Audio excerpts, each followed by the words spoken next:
Hello दोस्तों, welcome back to my YouTube channel. तो आज हम बात करते हैं न्यू वैकेंसी के बारे में, जो कि है Himachal Pradesh state electricity board की ओर से। इसमें जो आपकी अप्रेंटिसशिप ट्रेनिंग होगी, ये वैकेंसी जो सिर्फ फीमेल कैंडिडेट्स के लिए रहेगी। इसमें टोटल मिला के आपकी 45 वैकेंसी रहने वाली है। इसमें जो ऑनलाइन डेट है वो 27 सितंबर से शुरू हो चुकी है। इसकी जो लास्ट डेट रहेगी वो 21 अक्टूबर रहने वाली है। और जो ये ट्रेनिंग होगी वो 1 साल की रहने वाली है आपकी इसमें फीमेल कैंडिडेट्स के लिए। तो चलिए बात करते हैं क्वालिफिकेशन क्या रहेगी अलग अलग ट्रेड के हिसाब से, और उसमें कितनी वैकेंसी रहने वाली है आपकी। तो फर्स्ट आते हैं डिसिप्लिन में, ट्रेड इलेक्ट्रिकल में। इसमें जो आपकी 7 सीट रहने वाली है। इसमें क्वालिफिकेशन जो आप बीई बीटेक होनी चाहिए इंजीनियरिंग, इलेक्ट्रिकल इंजीनियरिंग में, और या तो इलेक्ट्रिकल एंड इलेक्ट्रॉनिक्स इंजीनियरिंग में।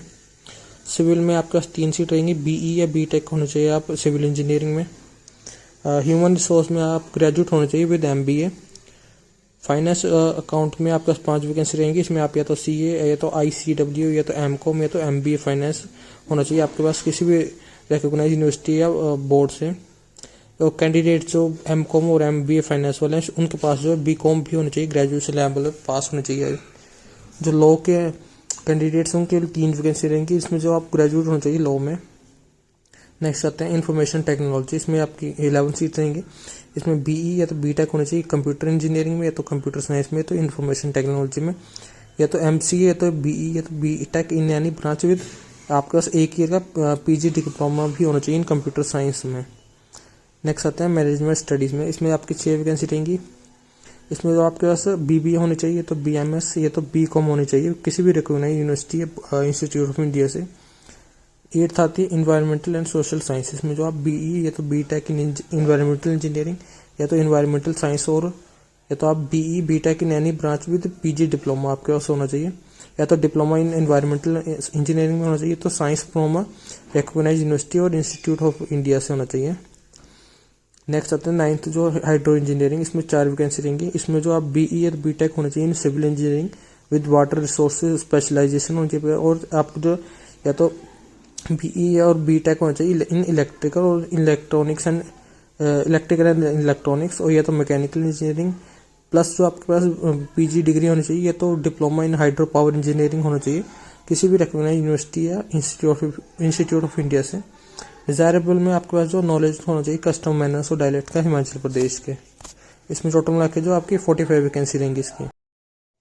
नेक्स्ट बात करते हैं टर्म्स एंड कंडीशन की। तो इसमें कैंडिडेट ध्यान रखें कि जो आपकी एप्लीकेशन फॉर्म आप सेंड करेंगे, आप ईमेल के थ्रू ही सेंड कर सकते हैं इनको। इसमें जो एप्लीकेशन जो आपकी लास्ट डेट के बाद जो एक्सेप्ट नहीं करी जाएगी।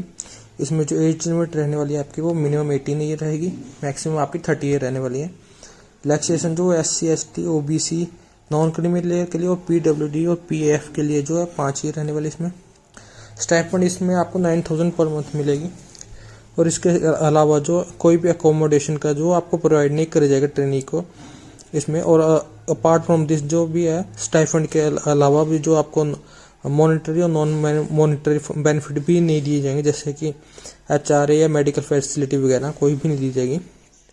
ट्रेनिंग ड्यूरेशन जो आपकी 1 साल की रहने वाली है इसमें, और इसमें जो फीमेल कैंडिडेट ही अप्लाई कर सकती हैं ओनली।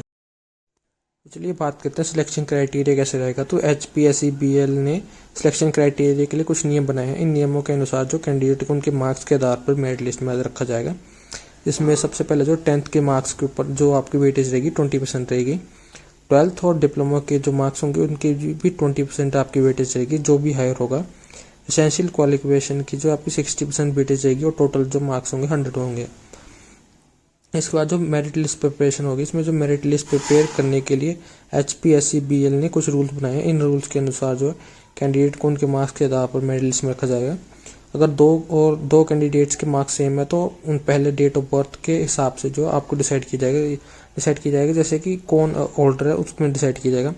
अगर डेट ऑफ बर्थ भी सेम है तो मैट्रिकुलेशन के मार्क्स के आधार पर आपको जो डिसाइड किया जाएगा। अगर डेट ऑफ बर्थ भी अगर आपकी सेम रहती है तो 10th के मार्क्स के ऊपर आपको जो सिलेक्ट किया जाएगा। उसके बाद जो शॉर्ट लिस्टेड कैंडिडेट्स की जो लिस्ट बनाएगी HPSEBL के ऑफिशियल वेबसाइट पर आपको जो डिस्प्ले की जाएगी। कैंडिडेट को कोई भी अलग से इंटीमेशन नहीं दी जाएगा। इसमें कैंडिडेट को जो अपने एप्लीकेशन फॉर्म के दी गई इन्फॉर्मेशन की करेक्टनेस की जिम्मेदारी जो आपको खुद लेनी पड़ेगी, ये भी ध्यान रखें। अगर कोई इन्फॉर्मेशन जो आपको गलत पाई जाती है तो कैंडिडेट जो आपको जो कैंसिल हो सकता है इसमें। इसमें जो आपकी डॉक्यूमेंट वेरिफिकेशन भी होगी, तो शॉर्टलिस्टेड कैंडिडेट को डॉक्यूमेंट वेरिफिकेशन के लिए बुलाया जाएगा। कैंडिडेट को ओरिजिनल सर्टिफिकेट वगैरह जो आपको प्रोड्यूस करने होंगे, और कैंडिडेट को जो मेडिकल फिटनेस सर्टिफिकेट भी प्रोड्यूस करना होगा। डॉक्यूमेंट वेरिफिकेशन के दौरान कोई भी डॉक्यूमेंट इनकम्प्लीट या गलत नहीं पाना चाहिए। तो कैंडिडेट ध्यान रखिए कि इसका जो आपको एप्लीकेशन फॉर्म है आप इनकी वेबसाइट से डाउनलोड कर सकते हैं।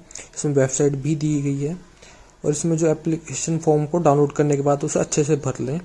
और इसमें कुछ इंपॉर्टेंट इंस्ट्रक्शंस है, जैसे कि प्रिस्क्राइब फॉर्मेट में ही अपना एप्लीकेशन फॉर्म को भरना है। एप्लीकेंट का जो नेम होगा वो 10th के बेसिस सर्टिफिकेट के बेसिस के ऊपर जो आपको लिखना पड़ेगा। इनकम्प्लीट एप्लीकेशन जो है वो सीधी रिजेक्ट कर दी जाएगी, और कैंडिडेट को जो अपनी एलिजिबिलिटी को इंश्योर करना होगा, वरना एप्लीकेशन जो रिजेक्ट हो सकता है। इसमें भी आपका अप्लाई कैसे करें, इसमें जो एलिजिबल कैंडिडेट है अपने एप्लीकेशन फॉर्म स्कैन करके ईमेल एड्रेस पर भेजें। ईमेल एड्रेस भी यहाँ पर नीचे दी गई है, देख ले सकते हैं आप, जैसे कि apprenticeship@hpscb.in ये आपकी रहेगी। एप्लीकेशन फॉर्म जो आप 21 अक्टूबर से पहले जो आप सबमिट कर दें, और कोई भी दूसरा जो मोड ऑफ एप्लीकेशन एक्सेप्ट नहीं करा जाएगा, सिर्फ ईमेल के थ्रू ही आपकी जो आप ये जो एप्लीकेशन फॉर्म सेंड कर सकते हैं।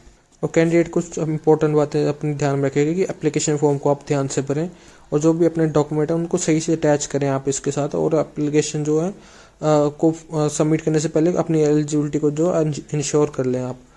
तो आज के लिए सिर्फ इतना ही। धन्यवाद।